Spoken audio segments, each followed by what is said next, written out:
मासूम भक्ति की कहानी सुनेंगे। एक शांत सुबह गंगा तट पर एक सिद्ध महात्मा साधु ध्यान समाप्त कर टहल रहे थे। तभी उनकी नजर किनारे पर बैठे एक तेजस्वी और मासूम बालक पर पड़ी। बच्चे के चेहरे पर एक अजीब सी शांति थी। साधु ने स्नेह भरी आवाज में पूछा, वत्स, तुम कौन हो और इस एकांत में क्या कर रहे हो? बालक ने हाथ जोड़कर कहा, महाराज, मेरा नाम अढ़ैया है। माता पिता अब इस संसार में नहीं है। मैं गंगा मैया की गोद में ही रहता हूँ। साधु का हृदय वात्सल्य से भर उठा। उन्होंने कहा, आओ बेटे, मेरे आश्रम में चलो। वहाँ तुम्हारे रहने और भोजन की पूरी व्यवस्था होगी। तुम आराम से भजन कर सकोगे। अढ़ैया ने संकोच में कहा, महाराज, मेरे साथ एक समस्या है। मेरा नाम ही मेरी मुसीबत है। साधु ने हंसकर पूछा, ऐसी क्या परेशानी? अढ़ैया बोला, मैं बहुत ज्यादा खाता हूँ, कोई मानता नहीं, पर मैं अकेले 3 किलो बाटी और साथ में दाल, चावल, सब्जी और मिष्टान खा जाता हूँ। अगर भूखा रहूँ तो मुझे बहुत गुस्सा आता है। साधु जोर से हंसे और बोले, अरे बेटा, ये तो कोई समस्या नहीं। हमारे भंडार भरे हैं, तुम 5 किलो भी खाओ तो कमी नहीं होगी। अढ़ैया मुस्कुराया और उनके साथ आश्रम चल पड़ा। अढ़ैया बोला, बाबा जी, आप जितना कहेंगे उतना काम करूंगा, पर मेरे भोजन में कोई कमी नहीं आनी चाहिए। लेकिन कुछ दिन बाद साधु ने एक नियम बताया। हमारे आश्रम में हर एकादशी को पूर्ण उपवास होता है। उस दिन चूल्हा नहीं जलता। ये सुनते ही अढ़ैया का चेहरा उतर गया। महाराज, भूखे रहना मुझसे नहीं होगा, मैं तो चला। साधु ने स्नेह से उसे रोका और कहा, ठीक है बेटा, तुम जंगल में जाकर अपनी रसोई बना लेना। बस भोजन से पहले ठाकुर जी को भोग लगाना मत भूलना। अढ़ैया ने पूछा, मतलब भोग लगाने पर क्या भगवान हमारे सामने आते हैं?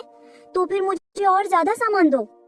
साधु ने माथा पकड़ लिया और बोले, अरे भगवान रूबरू नहीं आते, तू केवल भावना कर। जब तेरी रसोई तैयार हो जाए तो थाली के सामने बैठकर 2 हाथ जोड़कर कहना, गुरुदेव के ठाकुर, आप पधारो और भोजन पालो। बस इतना नियम पालन करना।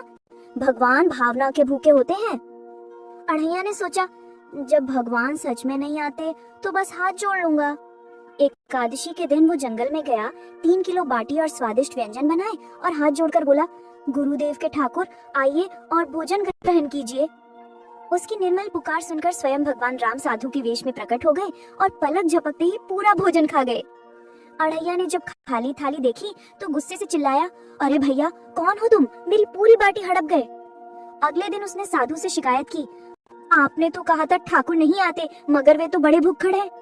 साधु ने समझा कि वो बहाना बना रहा है और उसे अनसुना कर दिया। लेकिन अढ़ैया का क्रोध बढ़ता गया। हर एकादशी वो और अधिक भोजन ले जाता, 5 किलो, 7 किलो, 10 किलो, क्योंकि हर बार भगवान राम, सीता माता और हनुमान जी आकर सब कुछ खा जाते थे। आखिरी एकादशी को अढ़ैया ने ठान लिया, अब मैं किसी को नहीं खिलाऊंगा, आज खाना भगवान खुद बनाएंगे।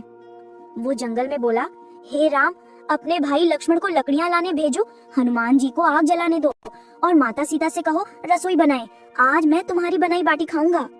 भगवान राम अढ़ैया की मासूम भक्ति और गुस्से से प्रसन्न हुए। वे स्वयं लक्ष्मण, सीता और हनुमान जी के साथ भोजन बनाने लगे। जब भोजन परोसा गया तो राम जी ने कहा, अढ़ैया, तुझे जितना खाना हो उतना खाना, पहले हम अपने ठाकुर जी को भोग लगाते हैं।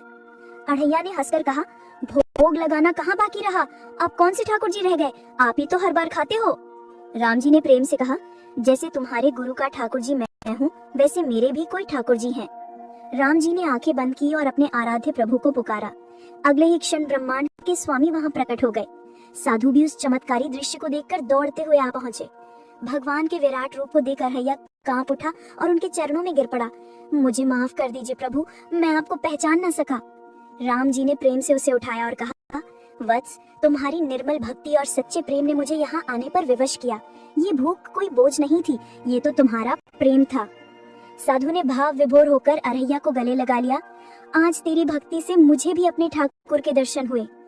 कहानी का संदेश, भगवान के लिए प्रेम और विश्वास ही सबसे बड़ी भोग